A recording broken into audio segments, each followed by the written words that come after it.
Welcome to the FPL USA Press Play podcast and YouTube show.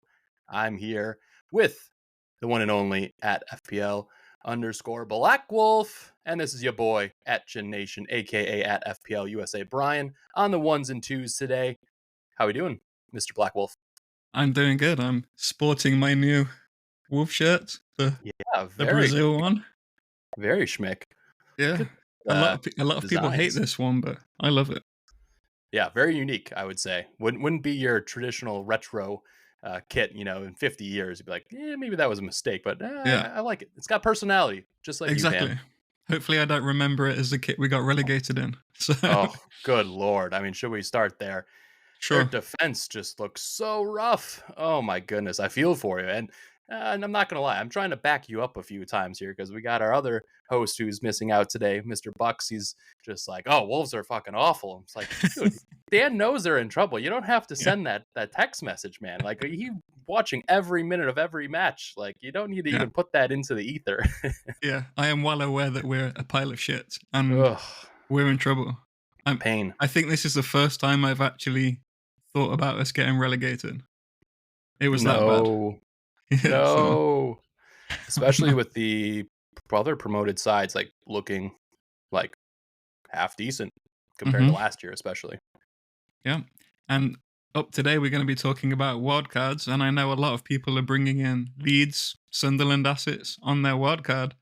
No talk about Wolves. So even though their fixtures are good. So that says it all. Parents are going out for a wild time for their wild cards and leaving the pups at home because there are not many assets to even be had with Wolves, which is a bummer for sure. Yeah.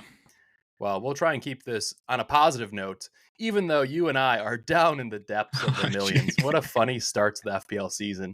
Like, I don't think I've ever had this slow of a start, quite frankly, even, placing my worst ever rank. I mean, I think with the variance in people using their chips and when people are spiking points, it's just, and then you got all the hairy bot clones to face up against, all 5,000 to 10,000 of those lads. Yeah. It's looking rough right now, but let's jump into our scores from game week 5. Yeah. We honestly could have closed our eyes to pick our game week 1 team and probably been on a higher score.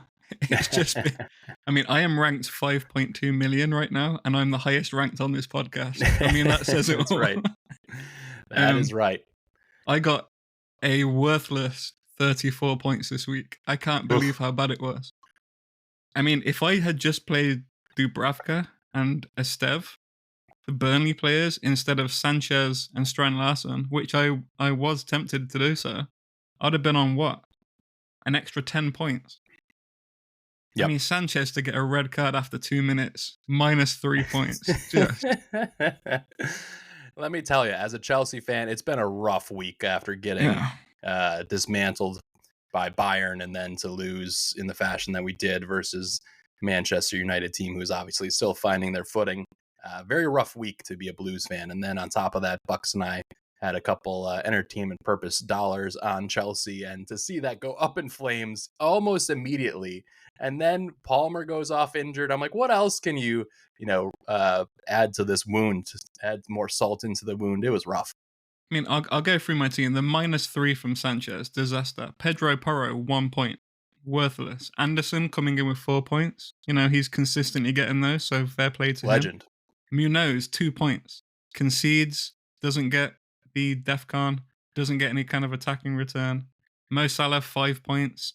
Whatever. For 14.5 million, you want more than 5 points. Dewsbury Hall, 1 point. He gets a yellow card every single fucking game. Bruno, he's on 4 already. I know. Bruno Fernandes, amazing asset. That's the one good decision I feel I've made. Florian Wirtz, oh my god. Benched and then a yellow card. He's been a disastrous yellow card pick. Can't even get us a single damn point. No. Disastrous pick. Then I had Salah+Haaland, and I thought, you know what? I think he'll be benched. I was correct. But I thought he would come on probably at halftime or 60 minutes. And I preferred to have him for 45 minutes against Leeds than have a Burnley defender because I didn't want to be lame. But that was a terrible decision. Mateta gets his goal, but as usual, he comes away with no bonus points. He gets robbed every week from that. And then Ollie Did you see that Watkins. at the end too? It was because he was offside in one of the final minutes of the game, and that dropped him all the way from 9 points to 6. Brutal. I know. And then finally, Ollie Watkins. I mean, pile of crap he is, isn't he? He was essential before the start of the season. I said to everyone, I think he's an essential pick. He looked so good in preseason. Yeah, but God, Villa in general just looks shit. What's going on? I don't understand. Maybe they'll go down and Wolves can stay up. Yeah, maybe. So yeah, it's safe to say I was very happy to click my wildcard button. I was about 50-50 until that Sunday, and then I was like, I can't look at this team any longer. Right there with you. I rolled my transfer. Did you roll this week too? Yeah, so I've got 2 free transfers. Yeah, I mean, you and I were both in the same spot where it's like, maybe I can delay the wild card and then make a double move with 2 free transfers to get Haaland in. And then after this week, you're just like, I can't look at some of these guys anymore. Just for my mental health, I can't do it anymore. Just the wrong picks in too many spots in my team. So, all right, you ended on 34, rough, red arrow. Yeah. At least you're 5.2 million. Let's move to my team. I'll put that on screen. Hand of Palm God, 6.9 million OR, but on a tiny, tiny green arrow. Ooh. 43 points net. You, myself, and Bucks all had Sanchez in goal. Disaster, -3. Just to have Dubravka score 7 more points than Sanchez is just an utter kick in the balls. And I'll be honest, I never thought once about playing Dubravka. I didn't really even think about it. So that's unfortunate. I got LaCroix, Porro, Anderson, and then Nico Williams with the 10-pointers. That was a bright spot. Yeah, that was nice. Saturday morning to see a 10-pointer. And he scored his goal like in the first 3 minutes. So that was surprising. I'm like, oh, maybe this guy can get me a 15, 17-pointer that I desperately need. LaCroix hit the crossbar, I believe, or the woodwork on one of his shots, and that would have been very juicy to have 2 goals in my backline, but was not meant to be. Salah with 10. Semenyo with the honest man's 5-pointer. Oh, did he get an assist? No. DEFCON, right? Unbelievable. DEFCON, yeah. You love to see it. So I know we're going to talk about it later. I think he's going to survive making it to my wild card. I've gotten 13-pointer, 5-pointer from him. Happy with Semenyo. And honestly, like I saw him in Santa Barbara last year when they came to play Wrexham for their little preseason friendly, and like he just watching him in person was just like, I like this guy. He's low to the ground. He's got great center of gravity, and he signed his new contract. There was all those rumors about him possibly going to Arsenal or going to a bigger club, and he re-ups at Bournemouth, and he looks like he's just in that mold of a great breakout FPL pick. Maybe, probably wouldn't say the heights of Cunha, but I'm expecting him to come close to 175 points this season if he continues to play 90. And I love that too, right? We have so many other problems in our teams with all these other assets getting subbed off, or he's at least playing 90. I'm surprised he hasn't gone to a bigger club, to be honest. And another thing about him, I'm going to jinx it now, but last season when I owned him, he was another player getting yellow cards every single game. It was infuriating. Yep. He's not getting them anymore. So I don't know if that's just a coincidence or whether he's adjusted his game a little bit, but he looks like a much better asset this season. Yeah, we'll see. Maybe he's leaving a little bit left in the tank, but to get the DEFCON for the midfielder, good on him in a very boring 0-0 draw.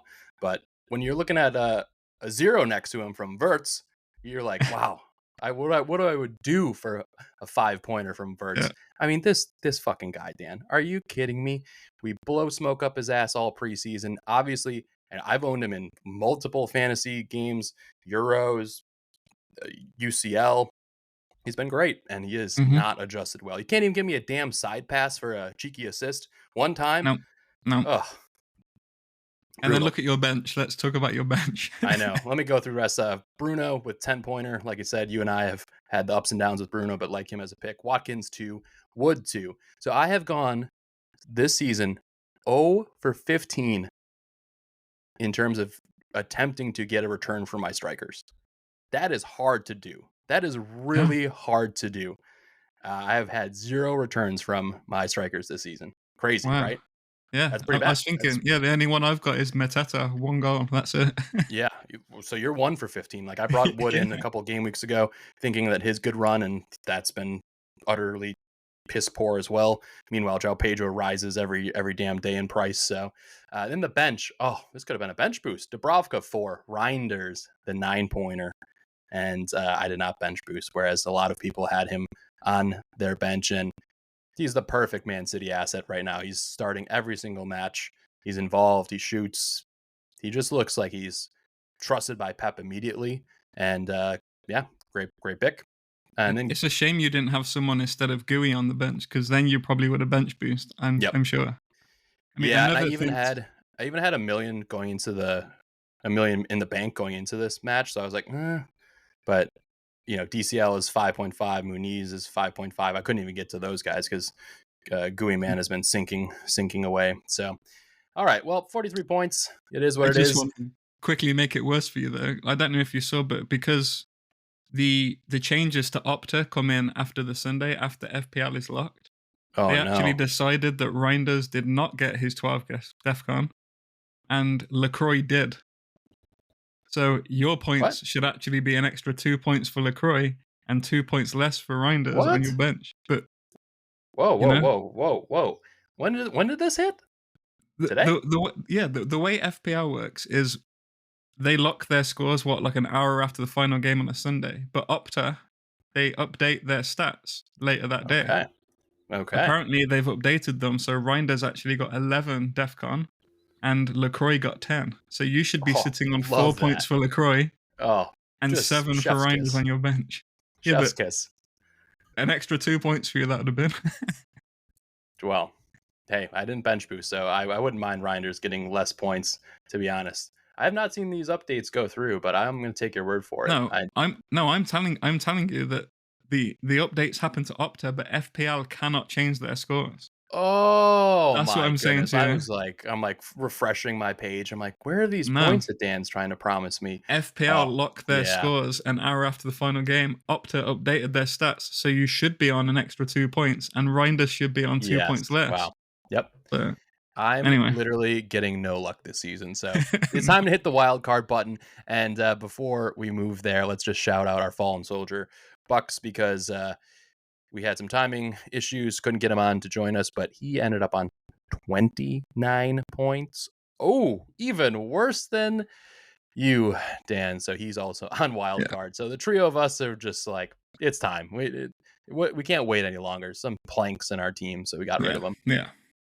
But other people who are absolutely flying, friend of the show and the manager of the game week in our Press Play Palooza mini league, which you can join using code at actually I forgot the code. It's right here though. PELL04.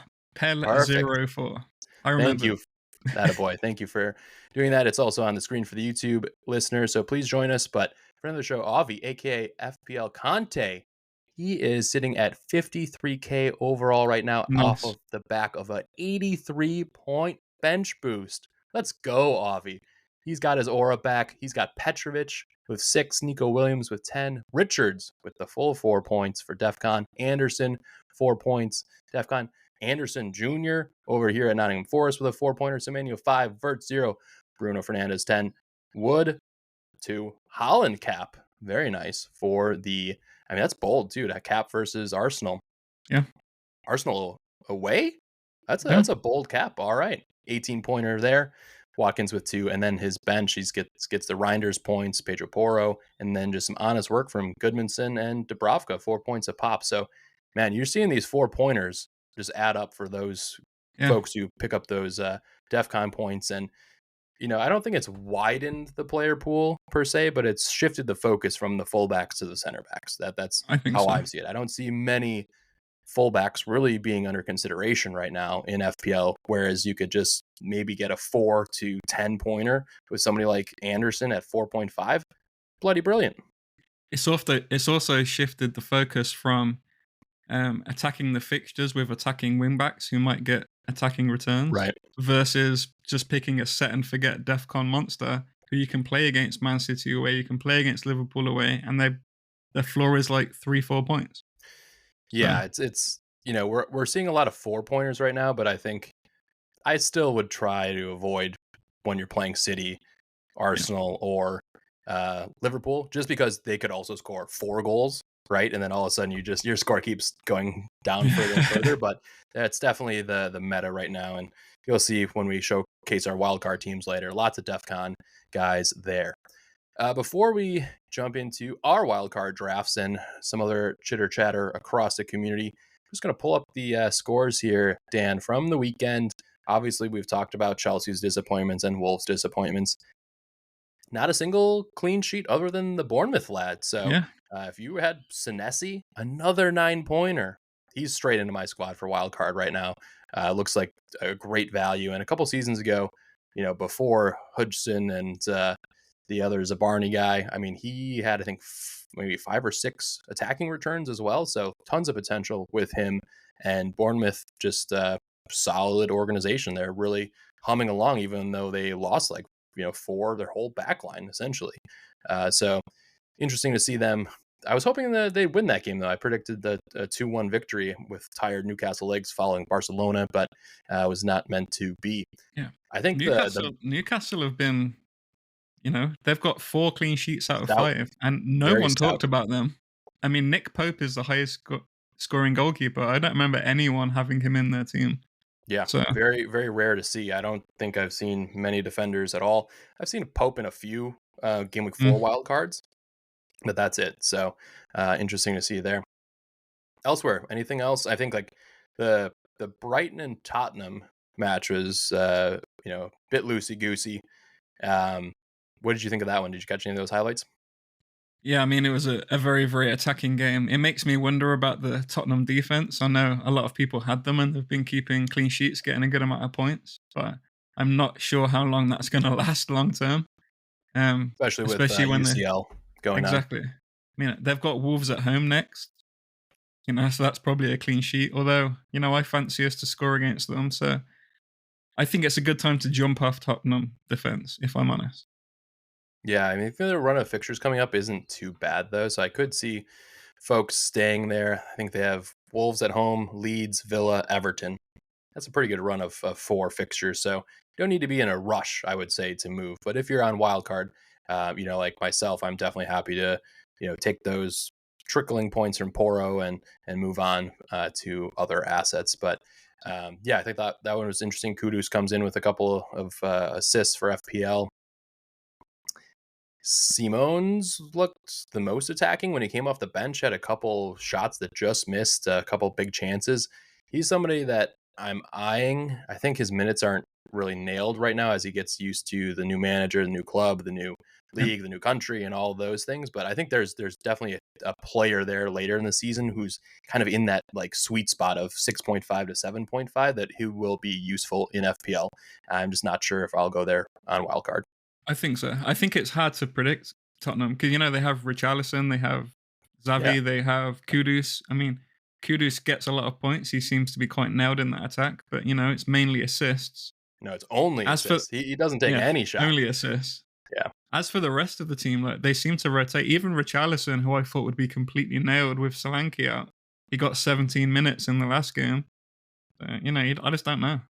Yeah, I mean, that was coming off the back of Brazilian international duty, so he did travel quite a far route. But I am definitely eyeing Richie for my wild card for my kind of cheap possible bench boost player for a wild card 6 and then bench boost 8. So we'll talk about him a little bit later, but definitely more of a short-term pick.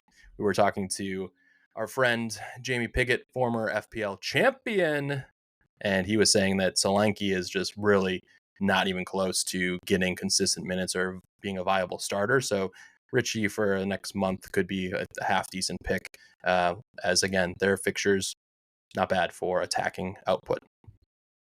Anything else to highlight here before we move on? Fixtures catch your eye? It was a pretty wild game week. Goals galore, no clean sheets, so many draws. Yeah, I think Leeds, I know they were playing Wolves, but I think Stach, however you say his name, at 5 million. Yeah, Mustache. He became a good 5 million option after watching that game because he's all over the place. He gets goals, assists, DEFCON. So I think a lot of people decided to put him on their wildcard after seeing that game and seeing his Yeah, and returns. doesn't have the yellow card issues that another 5.0 Yeah. what's his face does. Your Mountain guy. Dewsbury Hall. Yeah, for Dew's KDH. So yeah, I think that was a standout. I mean, Wolves went up 1-0 and then Leeds really attacked quite heavily there to let up 3 goals all in the first half after taking the lead at home. Rough. Really rough. And I think the other thing is Arsenal and Man City game, I think those defenses proved that they're both 2 of the best defenses in the league. I think Man City look a lot improved with Donnarumma in goal. So now he's an alternative option to Raya in goal. I thought about it myself until he went up in price, and then it made the decision for me. Yeah, I mean, I'm definitely interested with their block of fixtures. They got Burnley, Brentford, Everton, Villa, Bournemouth in the next 5.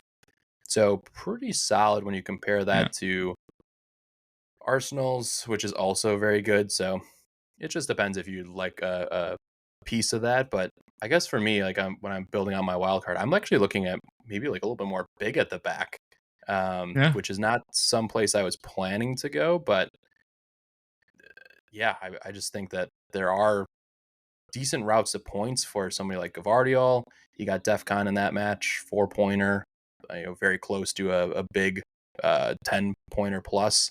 And I think there's just potential with a few of these defenders that can get the DEFCON and then hopefully keep a couple clean sheets. Whereas like Mateta's scoring goals, what do you get? 5-6 points for his goals? That's garbage, right? Like comparatively, when you're looking at the points per million and the upside, I'm like, I just think for just doing their jobs and the propensity to get DEFCON and then potentially add in either a clean sheet bonus or an attacking return, like we're going to see so many defenders just wipe the floor with the attackers that you're not captaining, right? Like captaincy is super important, but for these just run-of-the-mill, trot them out forwards, I'm like, Mateta's good, but 7.5, he's not getting any bonus. He did the thing. He got his goal. And you're still like, so like 5-6 pointer. It's not really fulfilling my point volume that I need. True. Yep. All right, cool. Well, that's just a quick rundown on a few of the matches that we watched.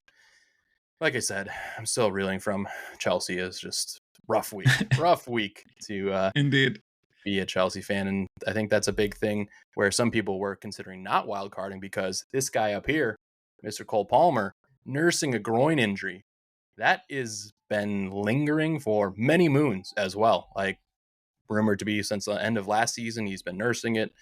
Obviously trying to get those oil massages where you can. But he's playing through it. He's playing through it. Just give the guy a rest. I think, they don't 100% need him to win some of these games. I think just give him a month off. I know it sucks for them, but let him recover. Stop trying to play him and then having to take him off after 10 minutes, whatever. Yep. I don't know. Yeah, it's a little tough. We got Brighton at home. Just who knows how that match goes. And then Liverpool at home, which I don't know if I've shared, but I'm going to London in 2 weeks. And I'm trying to catch some matches. I might pay through the nose through all of my hard work on my day job. And tickets are so expensive for third party for Liverpool and Chelsea. But it would be my first time at the Bridge. So I might go to that. And then I've secured tickets for myself, the wifey, and the $400 ticket for the baby to go to Brentford versus Man City. Oh, you have? Oh, nice. Yeah. I'm stoked, man. I'm stoked. So big shout out to our guy at Holy Pinto. He's hosting me, and I can't appreciate him enough. He's done the music for us before, been on the pod, and he's got his family London flat that he's going to hook his boy up with for a couple days. So I'm excited for that trip and watching some IRL footy. So you and Bucks will have to hold it down, but I'm going to get some clips, some good picks, because you'll just be out in London for a minute. It's gonna be good. Is that going to be your first Premier League game, or?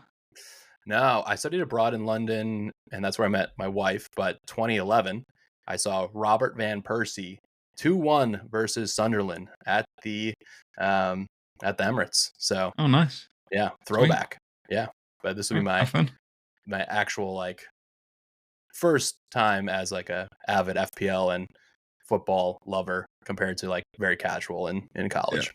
Those FPL returns are going to hit hard when you see them in person. I know, right? Yeah. Okay, let's keep it moving here and let's jump to your wildcard draft, Dan, because this episode we're going to highlight a few different drafts. We're going to also look at a free hit team from some members in the FPL community, talk about some chips and answer some questions. So we have about a couple minutes per each of these, and then we'll keep it moving. So walk us through the wildcard team, Dan. Yeah, I'm going to preface this by saying that my team value is incredibly low. It's like 98 or something like that. Oh my goodness. So mine there too, are some.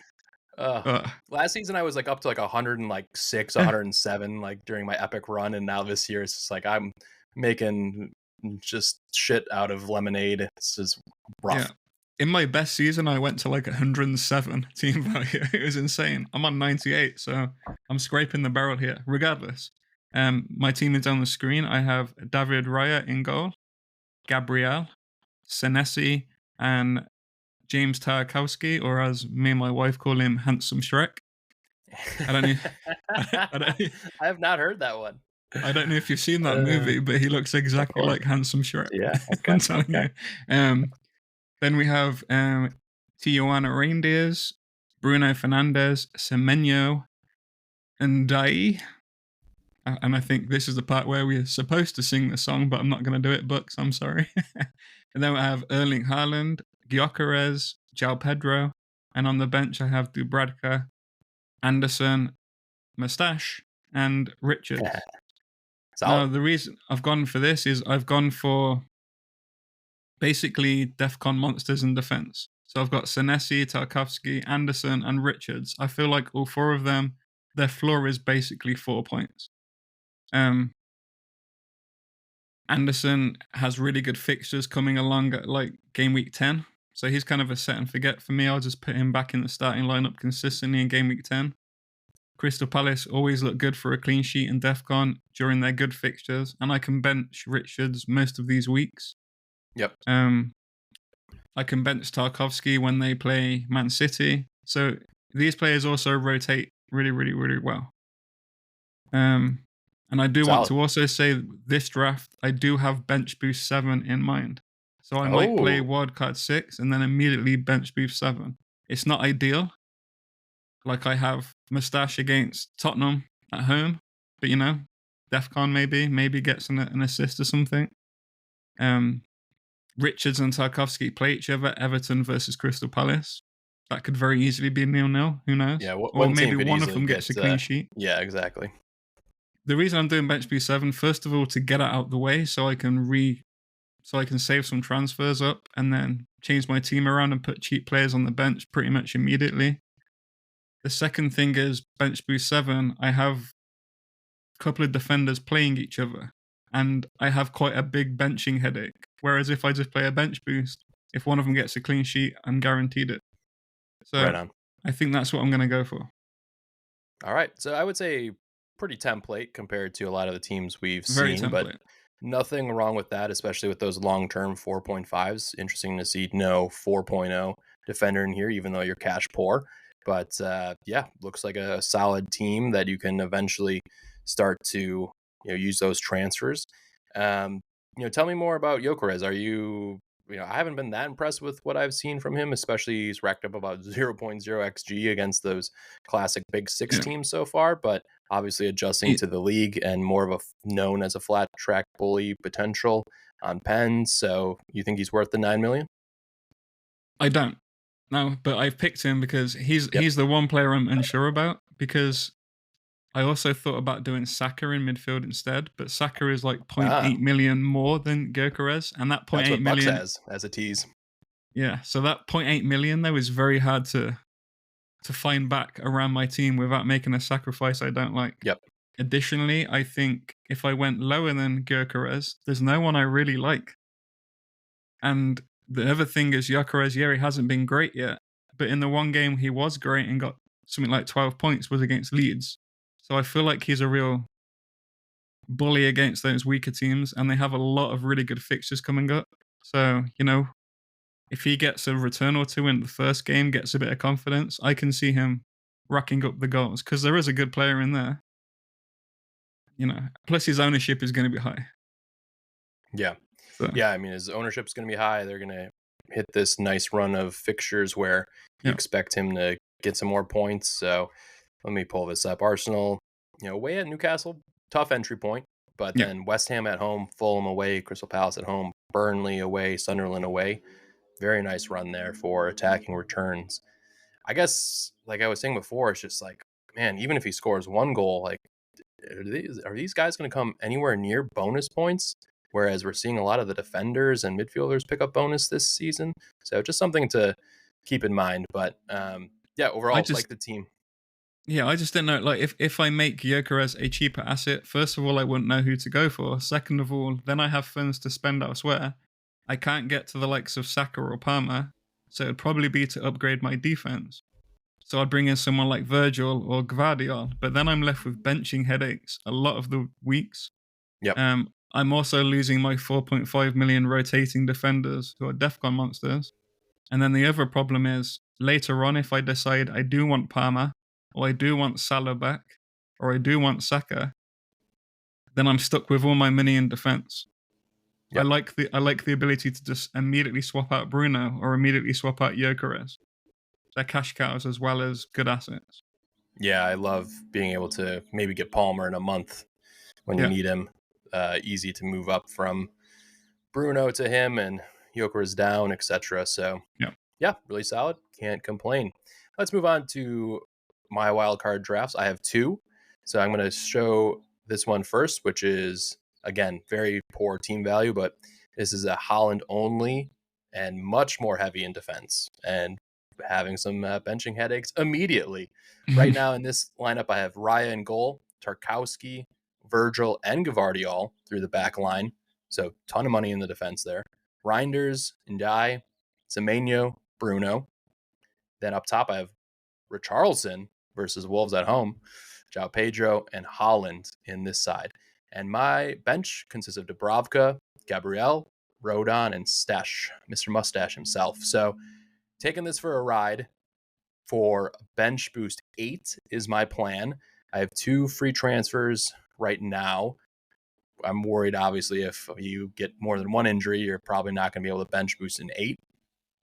But I do love that Leeds are playing Burnley. And so you're hopeful that one of those teams wins 1-0 and maybe Rodon gets 4 points or DEFCON, maybe Dubravka gets a clean sheet, maybe Stash comes in with, a 10-pointer. So that's, the hope there. The only downfall is both Tarkowski and Ndiaye play Man City away, I believe. So you don't love that, but nothing's going to be perfect on bench boost. So I could even bench boost in 7, but this is much more big at the back scenario. My money is spread without Salah in the team. The money is very spread, and I don't have any Liverpool attacker. So I'm just going to hope that they keep spreading the goals between Szoboszlai and Gakpo and Verts, and it just doesn't really heavily fall on Mo's shoulders this season. So what are your thoughts? So, I love this draft, but it goes back to what I said when I was talking about my draft. The only issue I have with it is, like you said, if you want to bring in Palmer at some point, or Saka, or Isak, or anyone like that, your funds are kind of spread around your defense. You're probably going to have to make 3 transfers or even 4 transfers to get those players. And I kind of like the idea of saving up 5, if possible, at some point this season. And I just don't know if it's possible with this draft. But other than that, I really like it. And the fact you've got a bit of a benching headache each week is the only other issue, I feel. But you've got all the best defenders in there for sure. The only other thing I'd consider for you is 2 ways about it. I've gone tinkered with really expensive defenses, and then I've gone really cheap as well. So a couple different ways you could play it. The only other thing I'd consider for you is, rather than Rodon as the defensive option, if you're bench boosting 8, you can also look at the Sunderland 4.0 defenders, because they have Wolves at home. No, it's a good shout. I have not looked at that. Yeah, and Gvardiol I've definitely considered myself as well. My only slight hesitation about him is I think he'll get clean sheets, but I'm not sure he's going to get DEFCONs against teams that aren't Arsenal, or Liverpool. Yep. Because they just dominate possession. So that's the other Yeah. thing that would concern me. But I'm just a big fan of the Croatian sensation. I yeah, just really like him as a player, and he brought me a lot of glory last year in my epic run. So, yeah. yeah, I he's mean, it's a definitely great draft. It's a yeah, great it's draft. solid. I think the lack of kind of second premium midfielder is a bit worrying because it's just not how we've played FPL the last couple of years. But many ways to play. We'll have transfers, and I just like Wildcard 6 because you're going to get those 5 frees after game week 15 and before AFCON. So, if I need to use a few between this run of 10 game weeks, not a big deal. I think we're going to get topped up. So, like where Charleston is a short term pick, he will be, I think, away at Villa in game week 8 when I would Yeah, propose bench boost, but I still think in 3 game weeks from now, Solanke's not going to be ready. So yeah. I mean, this lots this to draft consider. is a bit of a differential as well. I mean, Yeah, and that's I the never, thing. It's like I'm 6 point yeah. zillion, right? Like it doesn't matter. I need to go a little different than the template. So a couple different picks there. In that Um, case, another thing you could do is rather than Raya and Gvardiol, you could bet against the Arsenal defense. So you could bring in Arsenal attackers and do Donnarumma and Senesi instead. Because earlier on you said Senesi's a lock in your draft, but he's not in this one. Yep. So No, that's true. That's true. Well, let's go to my Haaland and Salah draft, which is yeah, something I tossed together this morning. This is Raya in goal, Senesi, Van de Ven, Gabriel, Richards. Then across the midfield, we have Salah, Doku, Reinders, Ndiaye, and then João Pedro, Holland. And then on the bench, Dubravka, Muniz, Rodon, Stash. So this one is, a little different. I think the Doku spot, that could be anybody. That's just a punt on going hard on City right. for a few game weeks. But I've actually been relatively impressed with what he's done so far this season. If you could take that next step in his game, I still need to get a bench boost out of the way though. So this could be bench boost 7 or 8. It really just depends. But Muniz, they play Arsenal in game week 8, so this would probably be a bench boost 7 team. Yeah. I'm not a big fan of this one, mainly because you're going to be playing a defender against a good attacking team pretty much every week, if I'm judging that correctly. But at 6.9 million, you're going to have to either go template and just slowly crawl up the ranks or go for something wildly different. And this is certainly wildly different. Yep. So, Yeah, I mean, it's hard to overlook João Pedro in the front line. I think he's pretty much nailed for most people on Wildcard based on Chelsea's decent output, and he's going to be on pens. He can play the 9 or the 10. I think in order for this to be a success, you're really going to have to rely on both Salah and Haaland smashing it consistently. Yeah, which obviously that was the key to some people who started off last season really well. So interesting look there. Now, let's keep it moving here. Bucks has his first draft to share. I'll run through it. He's got Raya in goal, Gabriel Romero, and then Truffert at Bournemouth, Saka, Semenyo, Bruno, and Ndiaye, Reinders. Saka's the big one there, but you're seeing 4 of those midfielders in almost every wildcard draft. And then he has João Pedro and Haaland up top. On the bench, he's got Dubravka, DCL off of his big 11-point haul versus Wolves. Mukulele, I have no idea who that guy is, and then Goodmanson. So, yeah, I don't know when he's bench boosting, but interesting. I mean, ukulele, whatever you want to call him, Mukulele. He's a 4.0 on Sunderland. He's a 4.0 Sunderland defender. So Bucks has clearly done his research. I'm guessing he's looking at bench boost 8 with this one. Yeah, I like it. He's got Saka instead of Gyökeres. He's got Romero at home to Wolves, and Romero is the DEFCON monster at Tottenham. He's gone for Truffert over Senesi. They're going to share. I hate that. Oh, you hate it. You heard it. I mean, you heard it, Bucks. He hates it. Senesi is everything right now. I don't know how you go against him. I mean, I'm curious if I'm guessing he can't do Van de Ven and Senesi, so he's gone with Romero and Truffert instead. Yeah, it must be. He's also lower ranked, so he's probably going for differential. But I like he's got Saka. It's a good shout. Is it? I mean, as an asset, if he doesn't have pens and his expected minutes are going down because they've got more players to fill, I guess I don't know what happened with Madueke. with Noni if he's actually injured, but he's looked impressive so far in his starts, like not getting a lot of goals and assists, but certainly deputizing well for Arteta and lots of take-ons. I think if Madueke is confirmed out for a long time, then I think Saka's a very, very good asset. I'd be hesitant if Madueke's fine. All right. Well, we'll get back into a shorter video later in the week with Bucks, and he'll go through his final draft on the YouTube channel and maybe a quick podcast later on. Next, we're going to go to another wild card. This one, pretty template, but from at FPL Paz, friend of the show. No, Paz is trolling. He's trolling? That's my screenshot that I sent him. Oh, 100% sure. maybe I sent in the wrong thing. I was like, this looks very familiar. Well, I don't know. Either you sent the wrong thing or Paz is trolling us, because that's 100% my draft. That's hilarious. Well, I'll try and bring him back up later and see if we can find it. But we'll move on there. All right. Now let's look at a free hit team from at FPL Hunt, aka #1 in FPL USA Elite right now. Pretty good start for Connor. He's using his free hit chip and he's going all in on a few teams. Very interesting strategy. He's an all or nothing type of manager. Leads into the Analyticos, and I know he likes to get the high score for a few bounties in the mini leagues that he's in. He's got Vicario in goal next to Udogi, Keane, and Tarkowski. Then he across the midfield, Ndiaye, Salah, Bruno, Foden, Reinders, Richie, and Haaland up top. Pretty interesting. Only covering a few teams here. Heavy on 3 teams, 3 triple ups. What are your thoughts on going all in and just hoping it comes off?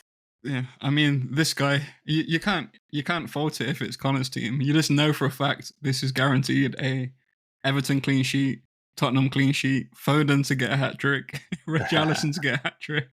This guy, man, he's infuriating. But we love you, Connor. I think it's a good draft. I think if you're gonna go on a free hit, you kind of have to bet on certain teams and go heavy on them. I think that's the way to play the free hit. And he's clearly decided this is a good week for it. Because if I remember correctly, he does not own Haaland. He owns Salah. So I'm not sure if his plan is to sway Haaland and just have him for this week, or to get him in next week at a higher price. I'm not sure. But I can't fault this really. He's got 3 attacking assets for Man City. The Foden shout is very interesting. He's looked pretty lively thus far. Maybe getting his mojo back. Yeah, I mean, I can't really fault it. It's risky, but if it pays off, he's gonna be top 100k easy. All right. Next up, we're gonna look at FPL Paz's real team here. Now that I have it, got the right screenshot up. We have Dubravka in goal next to Raya. Then we have Gabriel. Who else is here? Senesi, Anderson, Esteve, and Virgil. And then he's got Ndiaye, Reinders, Semenyo, Bruno. I mean, that's, super template in terms of we're seeing that across most teams. And then Stashman there, João Pedro, Haaland, Gyökeres. So very similar to your team, right? Yeah, his draft is exactly the same as mine, apart from I've got the 2 4.5s in Richards I've got Tarkowski and Richards, whereas he's gone for Esteve and Virgil. So nice. He's got an extra 0.1 million in the bank than I have. So if I wanted to do this draft, I couldn't do it. I couldn't afford it. But he can. And I think his idea with this one is to play bench boost 8. Because then you have Burnley against Leeds. Yep. So he could bench boost Esteve, Dubravka, and Stach, who all play each other. So I think that's his plan with this one. And then he's got Virgil long term as well. His fixtures aren't great for a while, but another DEFCON monster whose floor is 4 points. And then Liverpool's fixtures turn really, really good. I think around 12, and he's already got Virgil in place. So I think that's Paz's plan, and I like it a lot. Yeah, I would have been tempted by this if I could afford it, but I can't, so whatever. Out of sight, out of mind, right? Yeah. All right, let's go to our next section, #FPL community questions. You know what time it is, Dan? Mailbag. Yay, there it is. Not quite as much enthusiasm as Bucks usually puts into it, but we will Well, take it. Bucks is on some crazy kind of trip half the time, so Yep. I bring the calmness He's to the tripping pot. out. Yeah, that's right. Ayahuasca or something in the Brooklyn air. All right, Exactly. let's start out with our first question from at my Cayman fan. He asked, with Saka back in action, are you tempted to include him on wildcard instead of double Arsenal defense? Why not all three? That's what Bucks is looking at. I wish he was here to defend his Saka pick. I'm just unsure about his minutes coming off of injury. Like, there seems to be more depth in this Arsenal squad, so maybe he will be rotated more often and play 65 minutes a lot more often than he used to in his weekly floggings from Arteta. Yeah. But I guess that's kind of where I net out. Like, definitely a differential pick, but since he's not on pens, it just, I don't know. It's just like, it's gone way down for me. Is he definitely not on pens? I know Gyökeres took the last one, but is there a chance that Saka could win a pen and Always a take it? chance. Probably. I don't know. I'm curious if Matt plans on just having two Arsenal assets, or if he's going to go with both Saka and Gyökeres as a differential. Oh, You know that. that's very spicy. Yeah. Okay. I'm guessing not, but that would be a very spicy differential going double Arsenal attack when I'm pretty sure no one else is going there. Yeah, and they've put up a couple decent performances so far, so something to consider. Yep. All right, next question is from at FPL Paz. Have you heard of him before? Have you heard us talk about him? Never. He wants to know, is Virgil on wildcard viable? So I will start there because he's in my initial draft. I just kind of want one player from Liverpool, and if he's going to get a lot of 4-pointers and then that upside, I'm happy about it. I'm just not sold on the other assets at Liverpool and think they're going to spread it around. And if Salah's not getting consistent double-digit returns like he did last year, that's a price tag. It's just not worth it. So I like Verge. I think him and Senesi are like the only players basically getting DEFCON every single match. So he's going to be getting a lot of headed clearances and getting some tackles and blocks and whatnot. So you just really need him to spike, one of those 15-pointers, one of those bullet headers plus DEFCON. Like that's the dream, right? That you kind of fall into like a 17-pointer, something crazy. Yeah. I mean, it's coming. It's coming for sure at some point. I like having Virgil on a wildcard. Like I said earlier, if you can afford it, why not? He's kind of a set and forget for the. I think if you do go for him on a wildcard, you have to plan on keeping him right up until the next wildcard, really, unless he gets injured. Yeah, unless I guess the one thing is like I'm just the rotating right back situation right now where you just don't know who's going to be playing there. Like it is a relatively shaky defense at this moment in time, but he's still getting a lot of 4-pointers, so those do add up, and then you hope they lock in like they did versus Arsenal and can get those big scores. So I like the shout, and at that price, again, like I'm comparing his kind of floor and ceiling to a lot of like the 7.5 million pound forwards. And yeah, I don't know. I just think there's a lot of value to be had in some of those premium defenders that you never have to move around. Yeah, for sure. All right, next question is from at OG Blues Hindu. Wants to know Arsenal double defense or Arsenal single defense plus Tarkowski. So Tarko, I mean, I've seen a few teams with Timber. I was tinkering with him as well, like going Timber and Gabriel. Same. I mean, dude got a 24-pointer earlier in the season, so clearly he's trusted by his first choice right now. Was there an injury to Ben White? Some setback? I don't know the status of it, but he did get injured a few weeks ago. Something to consider. I mean, both. I'm curious why he doesn't have both. I'm guessing he doesn't have David Raya in goal, then he's probably gone for a cheaper goalkeeper or Donnarumma, perhaps. Yep. Yeah, it could be. Or if he's not in a wild card, you're trying to prioritize transfers in. So, I think a lot of people are going to be who wild card will have double Arsenal defense. So you just have to, again, to think about the meta. Like those are the people you're playing against that you're trying to gain rank on. So you're either going to fade. Like having one is like, if you own one, you're essentially hoping that they do concede every week because so many people will be doubled up. And so it is a weird spot to be in. Exactly. So again, it depends on how you want to play FPL and what your rank is. Because like you said, it's going to be no fun having one Arsenal defender and hoping they concede every game. That's no fun. Yeah.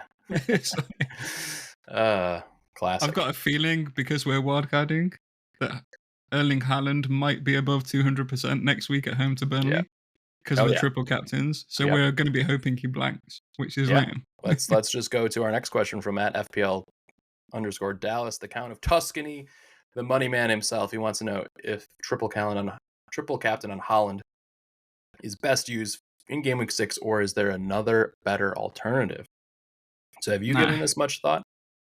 I mean, I'm wildcarding, so I couldn't triple captain Haaland, but if I had a triple captain and I wasn't wildcarding, I think Burnley at home is the time to do it. He's on crazy form right now. You might as well catch him while he's hot. Yep. I'm guessing he's going to play the whole game. He's got the whole week to rest because they're not in the cup. So I would do it if I wasn't wildcarding for sure. But Yeah, I am wildcarding, so I don't know about you when you've considered to triple captain.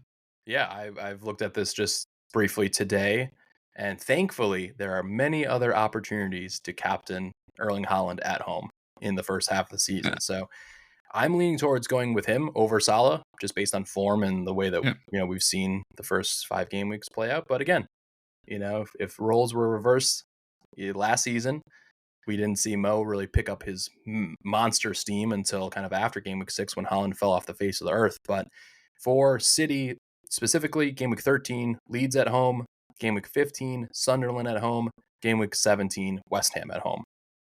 All three pretty good shouts that you and I will definitely be planning a lot later on and go off vibes and how those teams look. But I definitely want a triple captain at home, and right now Haaland would take the cake. I'm also very tempted. Like I've been saying this for seasons and I've never ever done it. But the triple captain is such a shitty chip.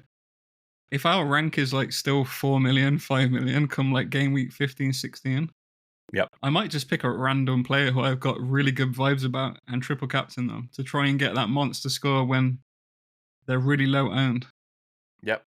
Whether I do it or not, who knows? But I would assume in all those matches that I just shouted out that Haaland will be the clear captain favorite. So when you're looking at Salah later on in the season, Sunderland at home in game week 14, right before he goes to AFCON. I would have liked him versus Wolves at home in game week 18, but he will be MIA. So triple captain Frimpong, game week 18, nailed. I mean, there you go. Who knows? Just pick someone random like that. Virgil van Dijk at home to a crappy attack. Yeah. You're guaranteed 12 points pretty much.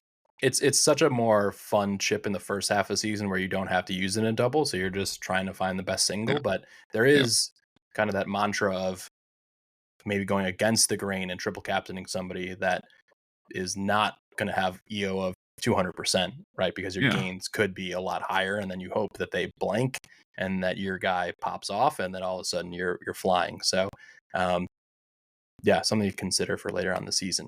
Last question we have here is from @FPL Barrister. Excuse me, @Barrister FPL. He wants to know: is it time to move on from Salah with Palmer's niggling injury and Saka not back to full strength? And that's coming from an Arsenal fan. Is Bruno the best placeholder, or is Salah worth holding? I mean, at this point, Salah's going to be a differential. Everyone's jumping off him this week, either on a wildcard or with free transfers. I mean, I don't think Salah's an urgent sell. I still think he's a great asset. I still think he has potential to get 15 points every single game, no matter how bad he's been. Yep. I just think Haaland right now is just too hot not to have. He looks like he's going to get a hat-trick every game. But yeah, I mean, Bruno is a good asset, especially if he would have gotten his 10-plus pointer when he missed the penalty. He would have had 3 double-digit returns in the first 5 matches. So he's doing, what he does, trickle in with goals and assists, and he hasn't even gotten his DEFCON yet, so that eventually will most likely come.